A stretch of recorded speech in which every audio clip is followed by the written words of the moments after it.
Hello. How are we? Oh. Nice to meet you.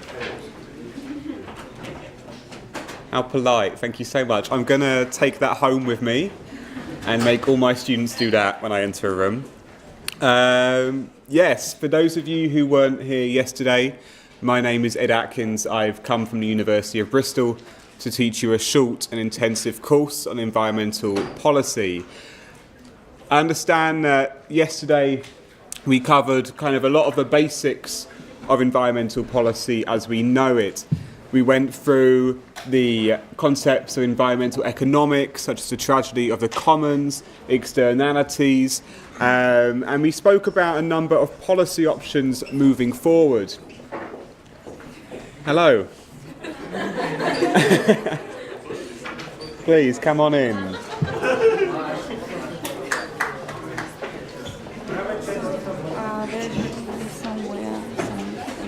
Yep. And it's better just to keep it something. Yeah. Not to this one. Yeah, probably can put it somewhere here. That's fine. That will be needed. Where have all these people come from? I have no idea.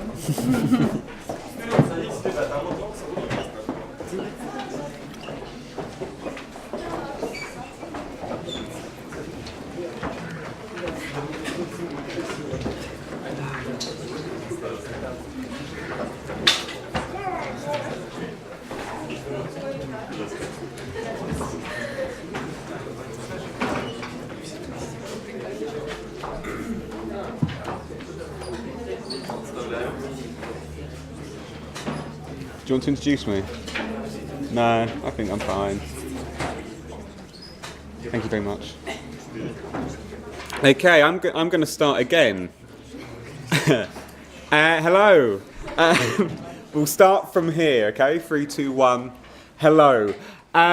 Thank you for coming today for day 2 of a short and intensive course on environmental policy.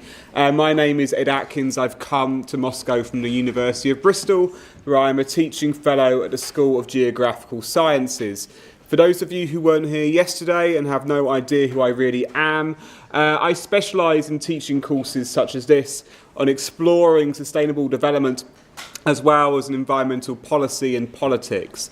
My research itself concentrates on how local communities respond to energy projects. This is particularly concerning hydropower, but I'm expanding it at the moment to look more at how we use our energy, focusing on cryptocurrency mining and the huge energy demands associated with that activity.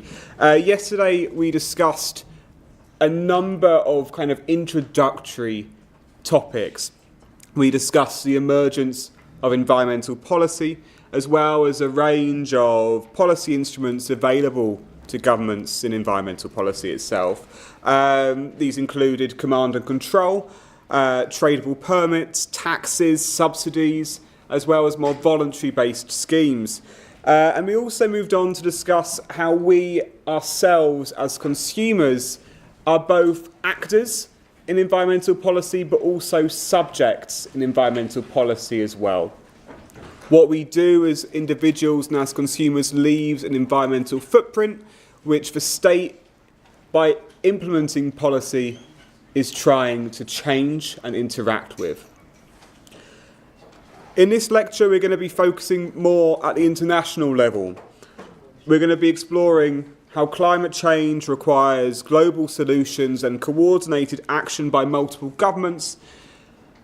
And when there's 197 member states of the United Nations framework for combating climate change, there are a number of problems associated with international environmental coordination. To explore this, we're going to be discussing the national foundations of states' environmental policies, as well as exploring the trade-offs and synergies that can occur in international negotiations. Now, just to make sure that we're all kind of at the same level here, I'm going to talk about what the United Nations Framework of Combating Climate Change, United Nations Framework Convention on Climate Change is. So the UNFCCC is an international environmental treaty which was adopted on the 9th of May 1992 and was opened for signature at the Earth Summit in Rio de Janeiro, which was held from the 3rd to the 14th of June that same year in 1992. The Rio Summit is very often seen as the birthplace of modern sustainable development policy, as well as international environmental coordination on reducing greenhouse gas emissions.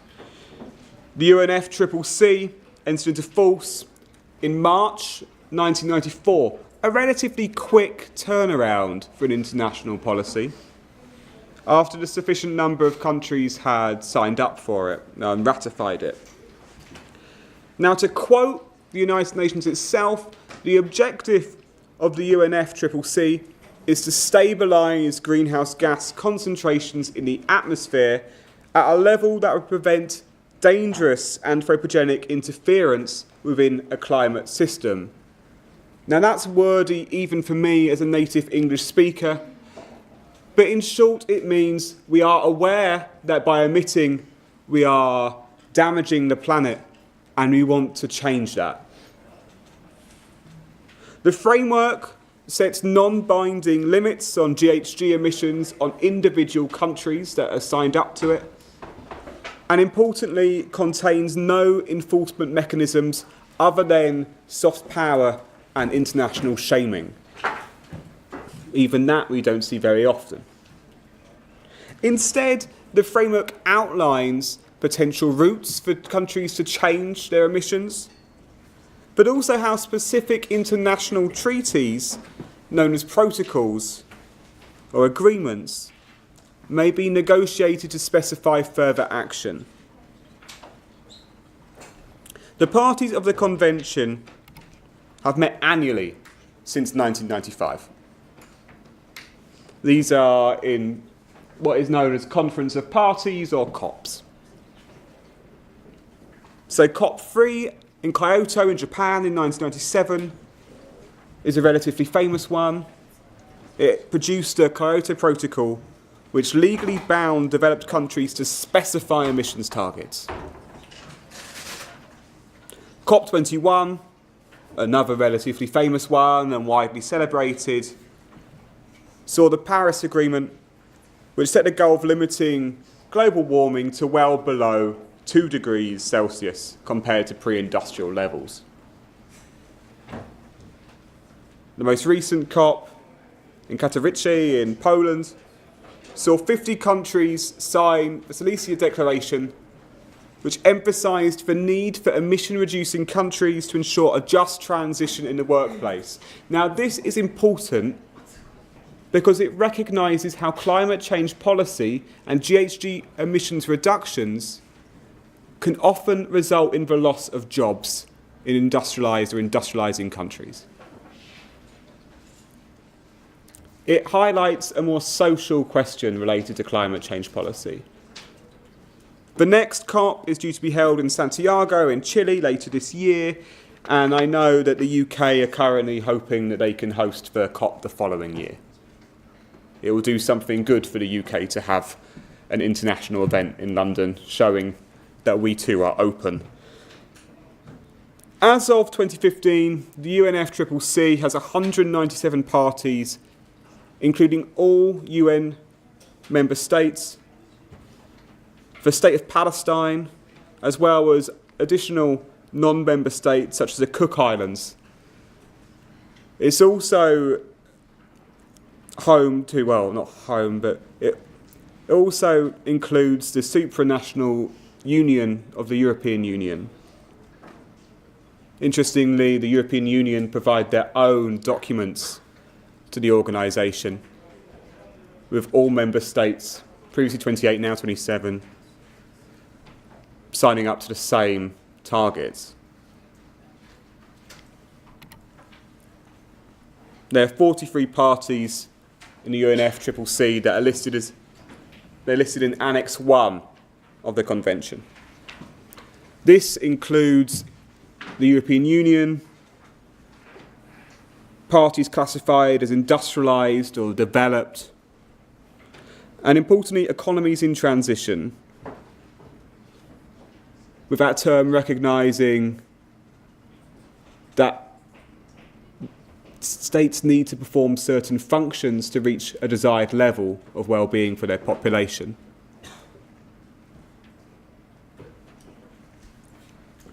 Annex 2 is made up of countries from the Organisation for Economic Cooperation and Development, so the OECD.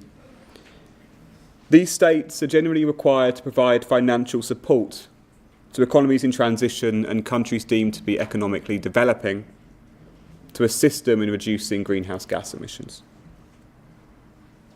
But also, and increasingly, to manage the impacts of climate change as well. So it's not just about mitigation, it's about adaptation as well. For least developed countries, of which there are currently 47, are given special status. This is mainly in response to their limited capacity to adapt to the impacts of climate change and the need for the channeling of further funding. Now, it's worth noting with this is that we see that these states are often separated geographically. States in the Annex 1 are very often found in the global north, the European Union, Canada, North America, well, the United States. But many other countries, which are in the least developed countries or the LDCs, are found in the global south. It's important to recognise that with this differentiation between states, there is an historical component in place as well. We have seen in recent years not just a discussion of just transition, but climate justice, particularly at international events. Have you all come across that term before? Climate justice? Can someone explain what it is to me? I've seen at least 2 people nod their heads, so I know someone can. Can anyone explain what climate justice is? Yeah? Yeah? The emitter pays. Say again? Who emits? Yeah. The person pays. Well, the company, the emitter pays. Yeah. Is that the main purpose of justice? Yeah. So it's the argument, as I went through yesterday, that those who have emitted greenhouse gas emissions over time, not individually but collectively, are often found in the rich, developed, historically colonial states of Europe, as well as the United States. When those who are facing the impacts and are maybe unable to adapt are found in the global south. Now, this is why a major part of current international environmental policy is the channeling of funds and support from one part of the globe to the other. This can be seen in the Clean Development Mechanism, which is a tool for energy policy, in particular, of European countries and European companies buying carbon credits and investing in energy projects in the global south. Now, the United Nations Framework Convention on Climate Change is based on ongoing negotiation. Nothing is really fixed. That's why they meet every year, to discuss, to debate, to somehow carve a way forward. The ongoing negotiations are based around every element of climate change governance. They speak about the broad principles of what we, as a global community, should do. They debate the technical details. How are we going to measure things? What are we going to measure? What is the target? They debate the percentage reductions. Importantly, not just by when will we achieve this percentage reduction in emissions, but also upon what baseline. They also discuss the means of cooperation. How can we, as a community of states, work together to address this global problem? And they also put together a series of international institutions, administrations, and processes which define how we are going to move forward. It's not over what percentage reductions are going to be achieved internally. It is an international level debate and discussion. State governments themselves define how they're going to address emissions reduction targets within their state. They set the baseline and they set the percentage reduction that they are aiming for. In the post-Paris 2015 context, these plans could be found fully formulated in the intended nationally determined contributions, otherwise known as INDCs. INDCs provide the primary means for us as citizens to gauge how governments are addressing climate change in their own countries. INDCs as documents are the main way that states communicate this at the international level. They reflect each country's particular ambition for reducing emissions. They outline the domestic circumstances and capabilities, as well as the challenges that these countries face. There is no defined length for an INDC. There is no defined subject matter other than the percentage reduction targeted. Some countries also address how they'll adapt to climate change impacts, others do not.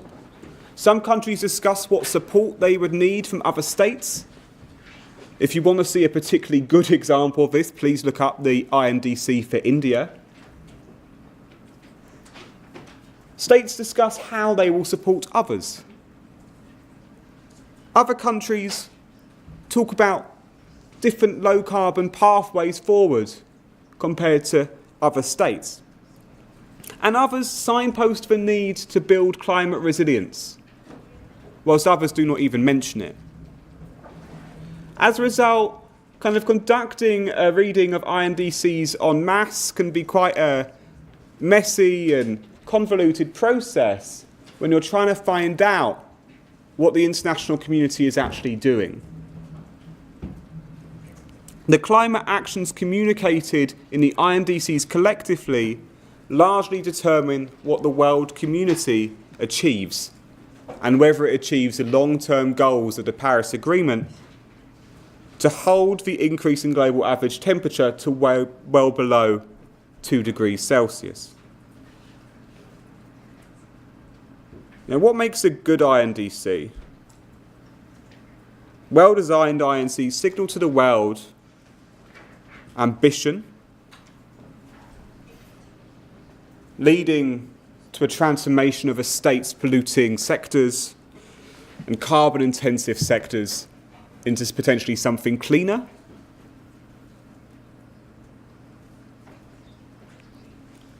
They should be relatively transparent. In putting together an INDC, countries should take into account the wider context of the country, which doesn't just take into account a dominant industry, for example. But also stakeholders can trace and understand what the state is doing. Because this is key here. Although the discussions are happening at the international level, we as citizens are stakeholders in this. If this goes wrong, climate change accelerates and we enter something known as hothouse Earth. We have a stake in that. And they should be equitable. And it's something I spoke about yesterday, about how environmental policy can often forget and overlook kind of an uneven set of consequences.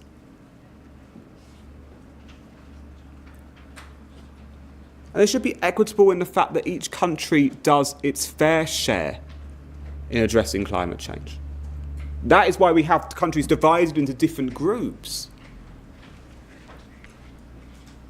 Now, as I'm sure you can imagine, when people talk about their fair share, it collapses into a wide debate about historical responsibility, climate justice, and ecological debt.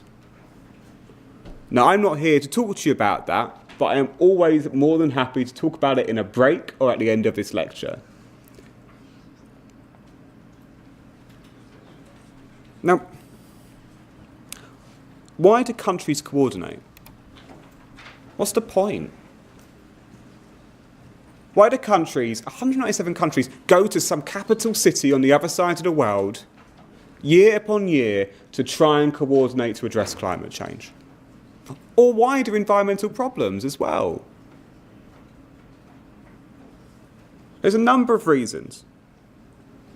And we have to distinguish between different types of environmental problems to understand what motivates states to talk to each other, to enter into dialogue, to collaborate and address these problems collectively. They are linked to our concept of yesterday, externalities. And everyone's clear on what an externality is, yeah? Wide nodding, everyone's happy, yeah? Good. So international externalities, when you scale it up, it's not just me driving a car and causing air pollution in a city. It is where country A imposes costs on country B whilst not sharing the benefits. So if country B does not impose a similar cost on country A, then the sharing of these costs and benefits is inequitable. The externality flows one way. Think of water pollution here. Think of a shared transboundary river basin. Think of the Nile. If South Sudan pollutes into the Nile, it flows through 3 states before it gets to the ocean. If that pollution is so dramatic, they can have ecological and social impacts in Sudan, Ethiopia, and Egypt. It is creating an externality for those states. It is an upstream or downstream externality. A clear example of this can be found in haze. Can anyone tell me what this is? How Indonesia's haze might affect other countries around it? Have you come across it before?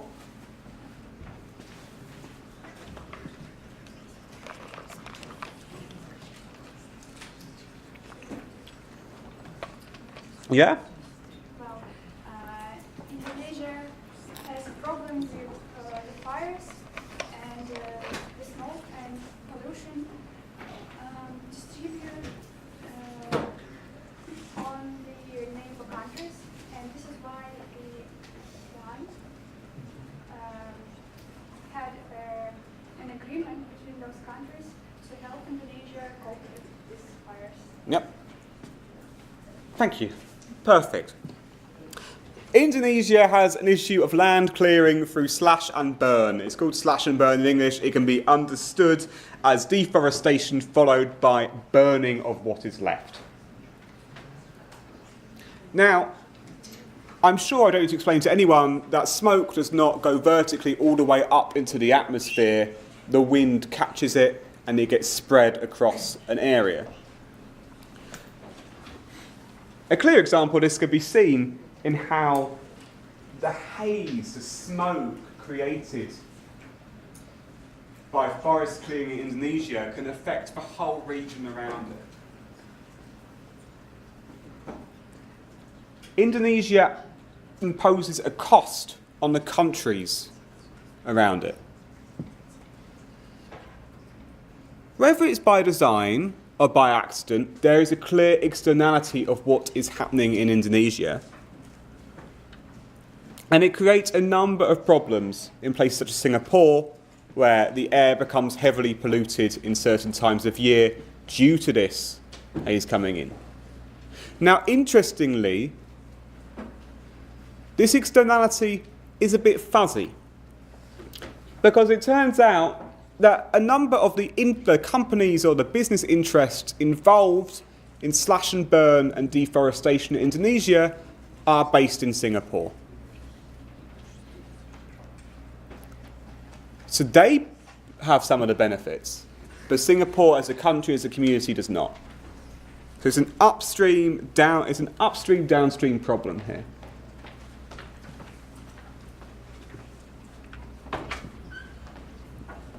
Oh, is that? That's the picture of the haze at its worst point.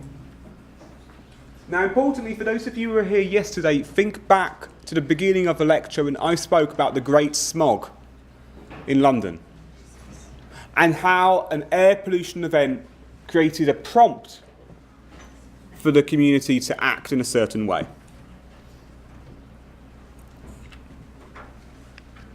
A second example, or a second reason of why states coordinate can be when externalities are reciprocal. When country A imposes an externality on country B and vice versa. Now this is a mixed motive problem. You need to address different reasonings and rationales behind for polluting behaviour, for example. There's not kind of like a clear direction of where the externality or the pollution is coming from. But it can be seen as part of a wider societal tragedy of the commons. There's an overuse of resources, for example, due to different motivations, but because it is individually rational, countries and communities continue to exploit a resource which results in a collective loss. In an upstream-downstream scenario, this could be understood in terms of GHG emissions. We all emit for different reasons. Countries emit through different sectors, through dominant sectors. And the result is there's numerous different motivations at play which need to be addressed, but which all in all damage the environment and result in a collective loss. It is individually rational to burn coal to heat a home, but it is collectively irrational to emit the GHG emissions from that action. Now, in an upstream-downstream scenario, there is the potential for a conflict because it's contentious. Because country B did nothing to deserve country's A pollution, it's just an issue of geography. Which way the wind blows, which way the river flows. Yeah? Yeah, okay. Now the downstream party, so the polluting, the downstream party, the party B here, the party which is being exposed to pollution, has to act in a certain way to convince country A to stop polluting. Now this can happen in a number of ways. It could be done via moral persuasion, because the injustice here is clear. Now if the polluter cares about their reputation, which I know is a if, moral persuasion could well work. And we see this in terms of acid rain in the late 1980s, which often flowed from the USA north to Canada.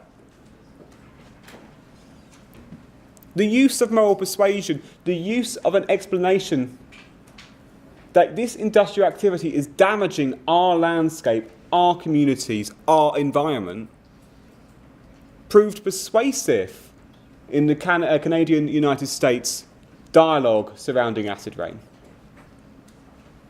Now this is interesting because it points to the potential of this kind of persuasion, us being able to talk another state into acting a certain way. But it also highlights the need for there to be harmonious relations between states. Country A and country B must get along. they must have links in other ways, be it through trade or other forms of economic activity or via diplomacy. Sometimes, yeah? I just wanted to ask that, however, we don't have only two actors here, country A and country B. We also have transnational corporations, like, as you said in your example, with a Singaporean company practicing slash and burn forestry in Indonesia. So whom should we pursue, the transnational companies, and what role should the government of both states play? The thing with this is that states are still the primary mode of governing, particularly in environmental policy. They're still key actors in regulation. And what we do see is when it comes to these negotiations surrounding environmental policy, it is state actors who are dominant actors. When it comes to private companies, I ask if we can park that and leave that here for now, because we'll be talking about green capitalism tomorrow and the numerous kind of challenges but also benefits of the green economy and sustainable development. When it comes to international environmental coordination, we often find that states are still key. Yeah? Yes. But we also have exports of pollution where transnational companies make governments of some developing countries decrease the level of environmental regulation, and the developing country goes for it because it wants the money and the profits that it can bring. Yeah, you're spoiling my surprise. This is where we're going in about half an hour's time. You're right. But states set the regulations. So it's by setting low levels of regulation that a state can bring in a company which might be more polluting than others. So basically they should harmonize national legislation in order to, so that companies couldn't escape and move from one country to another. Yeah, it's a very good route forward. It's been attempted at times. Encounters many issues, particularly related to economic competitiveness, which is what I'll be talking about later on in this lecture. But yeah, a global harmonisation of standards is often discussed as a potential route forward for this. But then the pollution havens that we discussed here create a major issue. Okay, so if moral persuasion does not work, there is another route: financial. Money. There can be implicit or explicit payments to stop pollution. Now, this solution often depends on the relative incomes of the parties themselves. So sometimes the richer country has the resources to ignore a poorer neighbour. Other times the richer country can apply financial pressure onto the neighbour that's polluting. And this is something which happened in the Singapore case. There's now this kind of channeling of payments to kind of support the Indonesian government in ensuring that this haze, this smog, this practice decreases, is addressed, is mitigated. In a mixed motive scenario, it can be treated a very similar way to how we see domestic policy being conducted. This often leads to the creation of international agreements. The agreement that I'll stop polluting if you do too. I'll stop externalising my costs onto you if you stop externalising your costs onto us. This is the widely accepted course of action. This is the dominant course of action in international environmental policy. It highlights this harmonisation of standards, but it's this promise, and again, this word which came up yesterday, trust.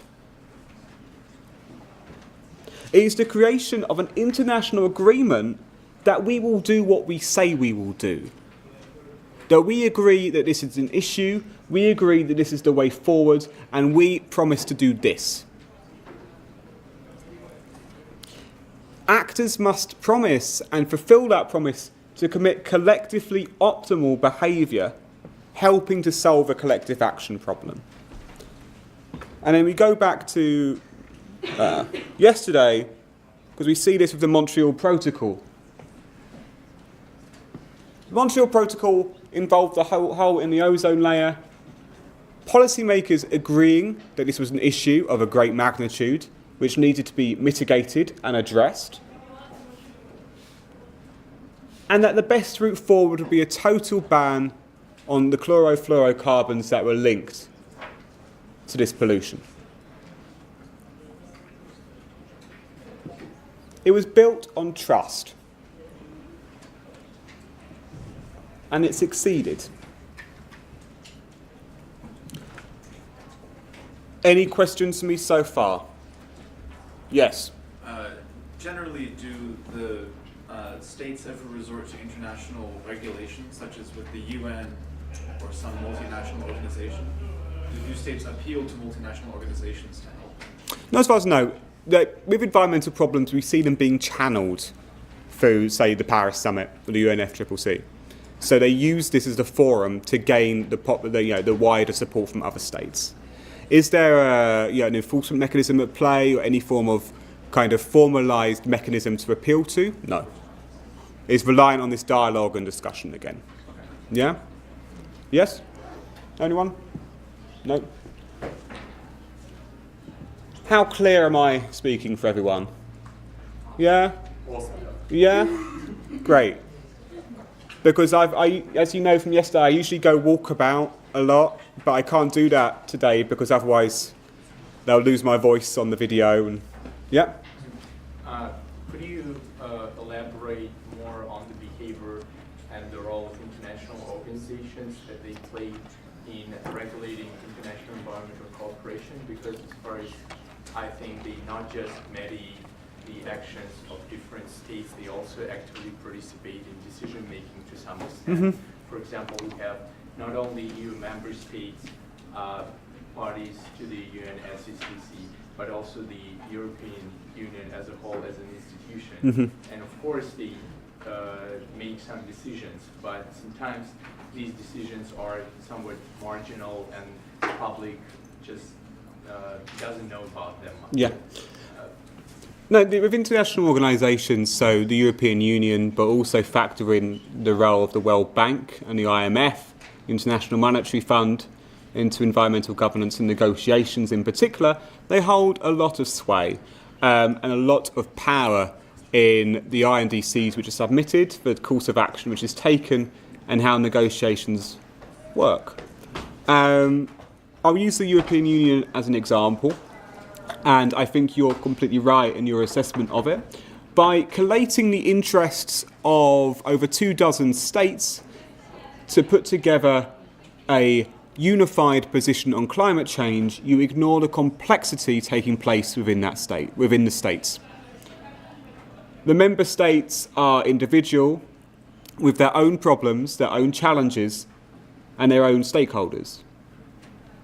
However, if you submit a 2 or 3 page European Union document, although the position is unified and agreed by policymakers, I would argue that perhaps the stakeholders of each individual state are not heard, but also are not aware, as you say, of the information being put forward.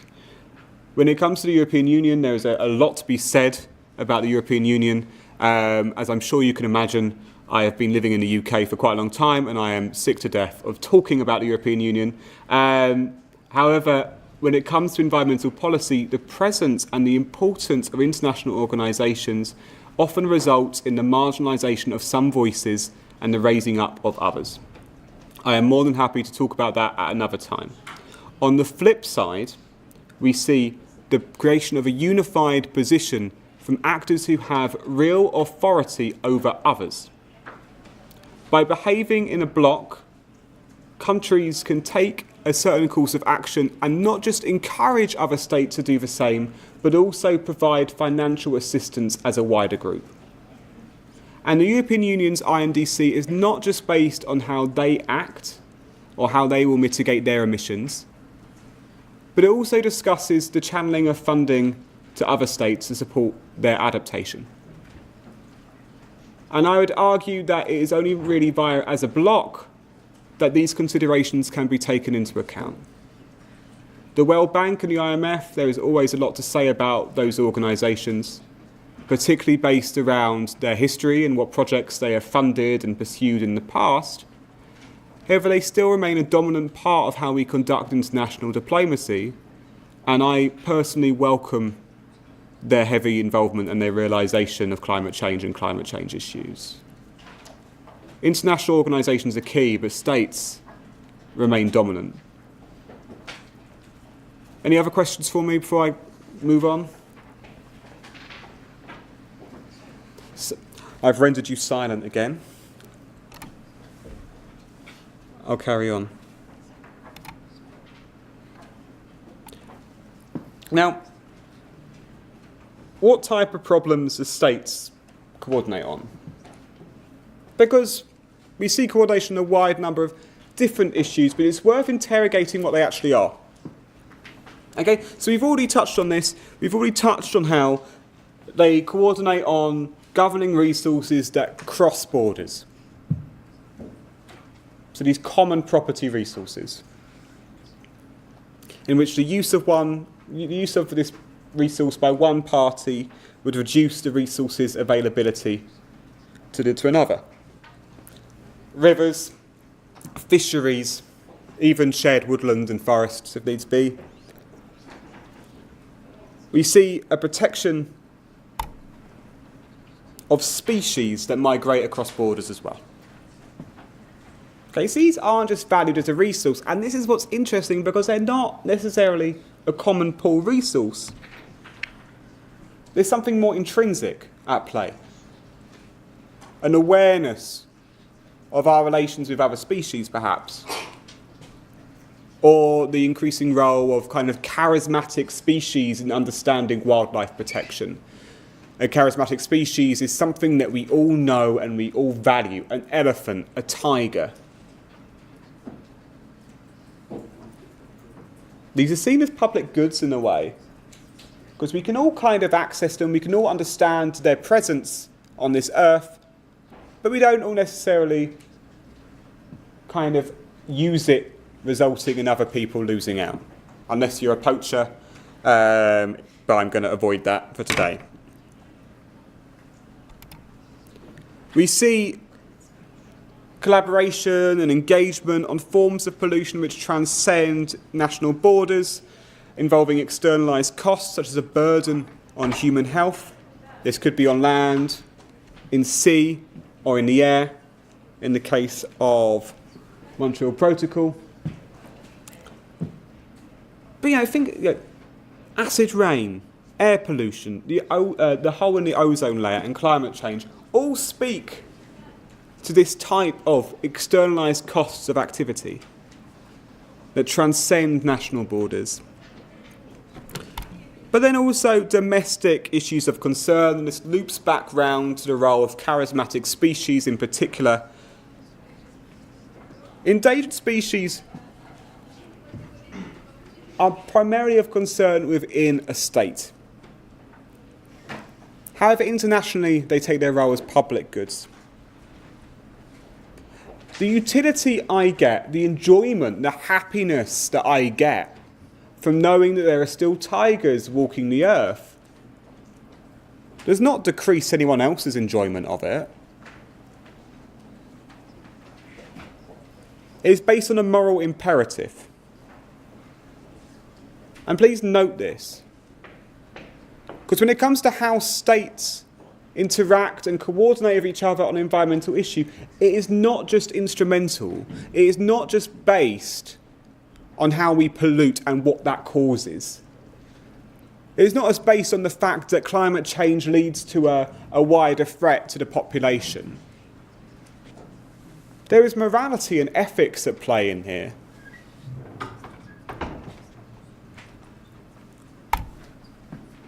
Now, what forms of coordination take? You would have done this, I'm sure. We see international environmental agreements, bilateral and multilateral environmental agreements as well. So bilateral being between two states. This will be particularly related to a shared resource. Multilateral, this will be around among 3 or more countries, and will be primarily based on a shared resource, particularly watercourses, particularly rivers. So think of the Nile here, the Amazon, the Mekong. They're typically binding. Again, when we have the question about where countries can go if, as an enforcement mechanism, an organisation such as this will be a route forward. Because by conducting a bilateral, multilateral treaty, usually it results in the creation of an organisation which manages that relationship. And although there might not be an explicit enforcement mechanism, there is still a route forward for discussing, debating, and finding a shared way forward again, if necessary. Global agreements, we've been doing this for a while now. Regular meetings, regular dialogue, but then again the creation of a permanent staff. Okay, so this is mainly related around implementation, around monitoring, around technical assistance and research, and just the collation of the materials.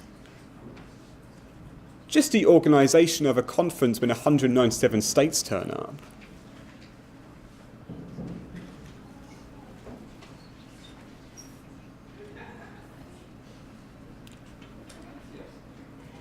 Now, global agreements can lead to specified measures such as a ban, such as the Basel Convention, or targets such as the Paris Agreement and the UNFCCC. But they can also importantly reflect the norms and the balance of both power and authority within the globe. Not just in terms of political, but moral. We see the Paris Agreement representing almost a groundswell of opinion of how climate change will need to be addressed. Kyoto demonstrated a shifting balance towards the understanding that we need to address emissions. Now, just to go through some selected multilateral agreements for you, and just to kind of poke some holes in them as a means to demonstrate that there can be issues, but also to go back to these trends of what environmental agreements, where they come from, what they do, and why they're important.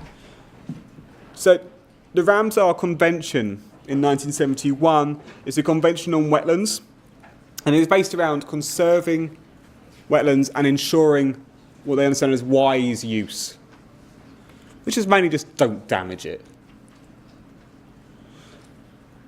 It creates sites of protection. There are currently 18 transboundary Ramsar protected sites of wetlands across the globe, 15 Ramsar regional initiatives, and a total of 2,331 Ramsar sites of protected wetlands, covering 2.1 million square kilometres. Not bad. Now, the Ramsar Convention has created its own secretariat, which works openly and predominantly with civil society, working with the World Wildlife Fund or the Wetlands International Organisation, ensuring that wetlands in need of protection are identified, and policy within a state is either brought in and implemented or is encouraged. The Ramsar Convention, in its role, in its work with civil society, demonstrates that a convention is not secure once the ink is dry. There needs to be continuous work and collaboration with other parties to ensure that issues are identified, sites of interest and protection are identified, and policy is brought in. It demonstrates also how the wetlands and how we interact with them as communities provided one of the early starting points of environmental policy at the international level. Wetlands aren't strictly a resource when it comes to the economy. They also have many other uses for populations around them. 1973 saw cities, a convention on international trade in endangered species. You studied this here? Yeah. Okay, this ensured that international trade in wild plant and animal species did not threaten their survival in the wild, and it specifically protected endangered species from over-exploitation.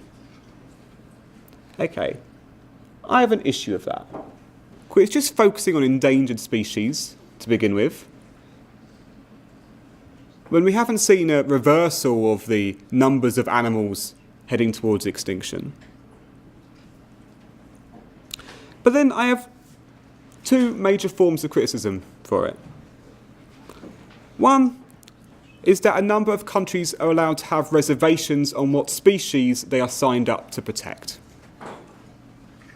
For example, Iceland, Japan and Norway have a reservation which allows them to not sign up to the same protection of certain whale species as others.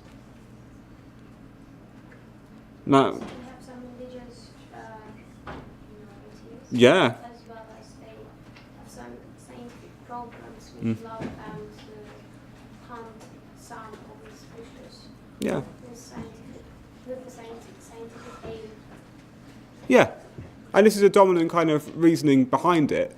But at the same time, if there's an endangered whale and it's still being, yeah, so it shows a complexity of how we kind of treat and use and draw on animals within our lives, but it also shows a weakness in an international treaty with no enforcement mechanism as well. You know, so there are a number of reasons for such reservations. And it points to the need for that local context as well. However, it also highlights a limitation. Another limitation is how, even to this day, this treaty and the body surrounding it does not address market demand for these goods. It focuses on conservation and protection at the site of where animals live, in the habitat, as well as the tracing and the seizing of animal products being exported. It does not focus on why there is demand for these resources across the globe. That would provide a much more fruitful route forward. And then thirdly, there's a focus on the illegal trade of endangered species. What of the legal trade of non-endangered species as well? What of other elements of overfishing threatening fish stocks, for example? There are other treaties around this. However, the Cities Treaty has a number of gaps in it which affects its implementation but also its enforcement.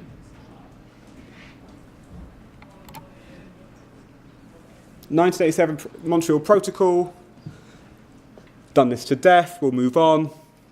But importantly, it created a secretariat based in Nairobi, which ensured that the legacy of Montreal and its management and enforcement continued since 1987. Now, the 1989 Basel Convention. Now, I spoke to one of you about this after the lecture yesterday. Is this something you've learnt about on the environmental courses? Yep. Yeah? Could anyone explain what the Basel Convention is for me? It bans trade, export and import, predominantly export of dangerous wastes. Yeah, so in particular hazardous waste. So waste which poses a threat to health and environmental health. So both human health and environmental health. So it's to ensure this environmentally sound management of hazardous waste by minimising their generation, number one, minimising the generation of waste. But then two, and this is important, and this is what the Basel Convention is mostly known for, is reducing the movement of this waste across state lines, across boundaries. is based on disposing of this waste as close to its source of consumption and use and generation as possible. Sounds good.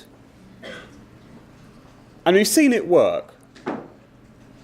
Okay, this is what I spoke about. I found out this case for you of it working, which is in France in the 90s, when there was a aircraft carrier which was full of asbestos.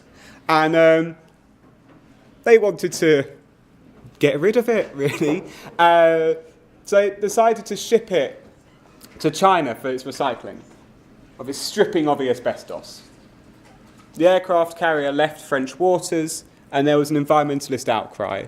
And Jacques Chirac, the then president, called on this to be reversed after being briefed on how this broke the Basel Convention.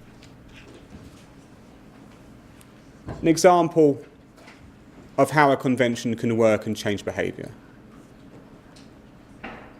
The aircraft carrier was taken apart and the waste was disposed of within French territory.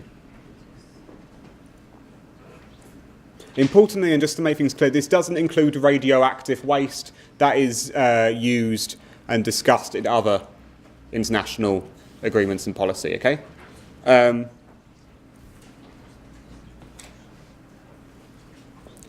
Importantly, whilst Basel does have strict rules for how states can and can't import or export waste, it doesn't directly tell states how to dispose of it.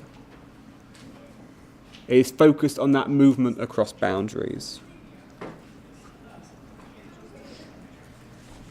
It is focused on hazardous waste, so we can understand that as asbestos, chemicals, anything used in industrial processes. But we've seen the Basel Convention being broken a number of times in recent years when it comes to the recycling of our computers. A computer on its own is not a hazardous material. Thank God for the amount of them that I am looking at right now. But as it is taken apart and recycled, it creates hazardous byproducts. And I'm going to quickly move through these and show you a news report of a town in China. I'm sorry about this. A town in China which became home to the recycling of the majority of laptops used in the United States. And at the same time, I'm giving you a lot of spoilers of what is happening later on in this lecture. Oh, okay. And that was all wasted. I can't play that. I will find it for you in a break and play it later on. But importantly, what that Basel Convention shows is that waste changes. What we see as waste changes. As science increases, we see hazardous waste emerging from different sectors which we didn't know about. I'm getting there.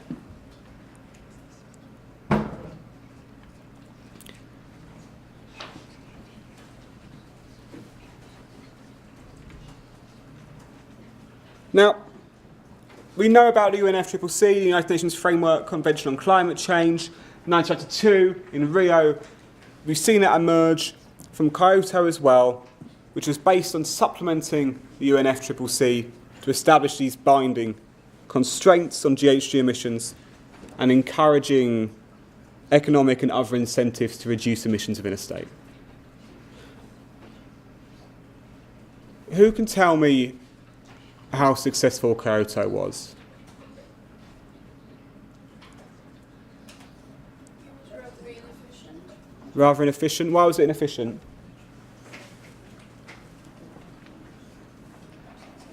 Well, if I may, it was the first international environmental agreement that proposed a market-based approach when different countries, states could trade in pollution schemes. It also set a target of reducing the greenhouse gases emission by 5%. It was pretty efficient during the first stage, even though some countries like the United States of America didn't participate. But the second term of the Kyoto Protocol was a failure, even though it laid some foundations for how it actually shaped the future environmental cooperation between different states. Yep. When Kyoto was signed, the main emitters were developed countries. Time passed and it's changed. Today, China and India emit a lot. China emits more than the USA.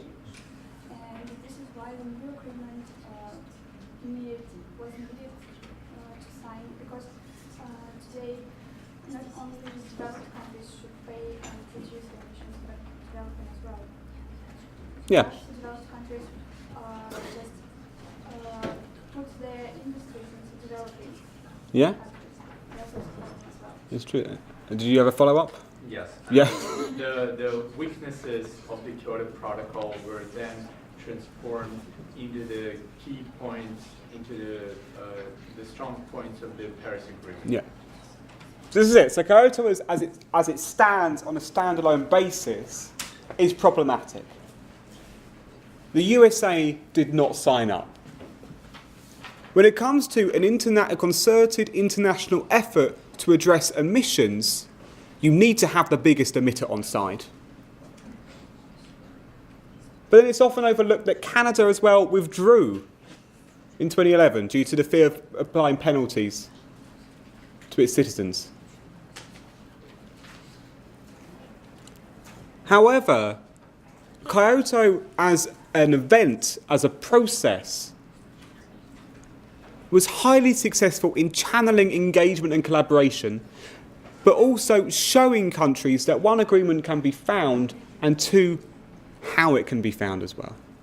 It exposed both the challenges and the pitfalls of international environmental coordination.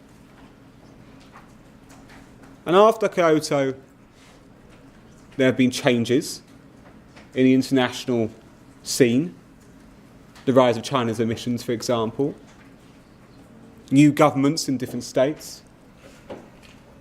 But we saw Kyoto feeding in to the Paris Agreement, which agreed that each country must determine that plan of how they will reduce their emissions by a certain level, but also how they will regularly report their contribution to that process. Now, I was writing an introduction to a book when the agreement to Paris was signed, and my book was about the environment, climate change and international relations, and I was so happy that I had not sent it to the editors before the agreement was reached. And I don't know how it was reported where you were in 2015, but this was held up as a breakthrough. An agreement had finally been found. Through hard work and perseverance and faith and in trust, the states of this world had agreed they will fix climate change. They will mitigate and reduce their greenhouse gas emissions. But we still see emissions in some sectors increasing. We still see emissions being present. We still see greenhouse gas emissions coming from our energy sectors. We still see a rise in coal in certain states. We still see increasing consumption. We still see the need to solve climate change.